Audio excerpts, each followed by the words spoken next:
Assalamualaikum warahmatullahi wabarakatuh. Saya Farhat Maulana Syabadi, NIM 23383505132, kelas MBSA, ingin menjelaskan tentang alat kualitas. Nah, yang penjelasan pertama ada analisis hubungan antar variabel melalui diagram scatter. Setelah diagram Fishbone menghasilkan daftar penyebab potensial, langkah ilmiah berikutnya adalah memverifikasi siapakah terdapat hubungan nyata antara variabel yang dicurigai atau variabel independen X dan masalah diminati atau variabel independen Y.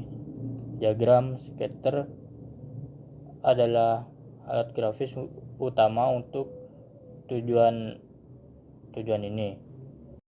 Nah, penjelasan kedua ada tipologi, korelasi, dan interpretasi visual, di mana diagram scatter menampilkan pasangan data numerik pada sistem koordinat kartesius.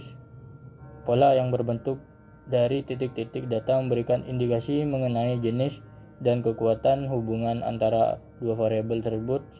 Ada beberapa pola distribusi titik diantaranya. Yang pertama, korelasi positif kuat. Yang kedua, korelasi negatif kuat. Yang ketiga, korelasi lemah atau tersebar. Yang terakhir, tanpa korelasi. Nah, penjelasan yang ketiga ada analisisku antitatif atau garis tren dan koefisien determinasi. Koefisien determinasi memberikan metrik kuantitatif tentang seberapa baik variabel X menjelaskan variasi pada variabel Y. Nah, nilai R2 mendekati 1,0 menunjukkan bahwa hampir seluruh variabel pada Y disebabkan oleh X.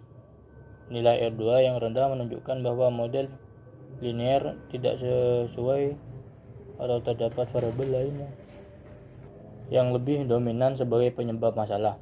Nah, hubungan statistik yang kuat mungkin saja disebabkan oleh variabel ketiga yang tidak diamati, sehingga verifikasi fisik di lapangan tetap menjadi kebiasaan. Pengendalian proses statistik atau SPC melalui peta kendali atau control card adalah perangkat diagnostik paling canggih dalam kategori alat kualitas stabilitas dasar. Dikembangkan oleh Walter A. Shewhart pada tahun 1920-an. Alat ini berfungsi untuk memantau stabilitas suatu proses dari waktu ke waktu dan memberikan sinyal peringatan dini sebelum produk cacat dihasilkan. Nah, teori variasi penyebab umum versus penyebab khusus inti dari SPC adalah kemampuan untuk membedakan antara dua jenis variasi yang secara fundamental berbeda. Kesalahan dalam membedakan keduanya seringkali menyebabkan tindakan intervensi berlebihan atau over adjustment atau tempering yang justru memperburuk variabilitas proses. Nah, yang pertama itu common case variation, variasi penyebab umum. Yang kedua special case variation atau variasi penyebab khusus. Teori variasi penyebab umum versus penyebab khusus. Pemilih jenis data kendali yang tepat sangat krusial agar batas kendali yang dihitung akurat secara statistik. Kesalahan pemilik peta akan menghasilkan sinyal palsu atau gagal, mendeteksi masalah nyata. Tipe data ada dua. Yang pertama, data variabel atau kontinu. Yang kedua, data atribut atau discrete. Yang terakhir ada metodologi pembelajaran kolaboratif.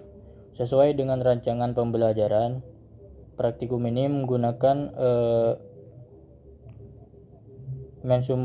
mensimulasikan lingkungan kerja industri yang bersifat tim sentris. Pembelajaran kolaboratif melampaui sekadar kerja kelompok yang menuntut interdependen positif dan akuntabilitas individu. Monitoring dengan peta kendali.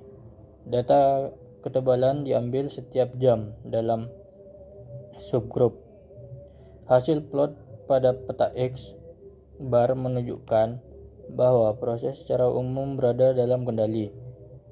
Namun pada periode tertentu terdapat pola T16 titik berturut-turut naik atau tren. Mungkin itu saja yang bisa saya jelaskan tentang ini.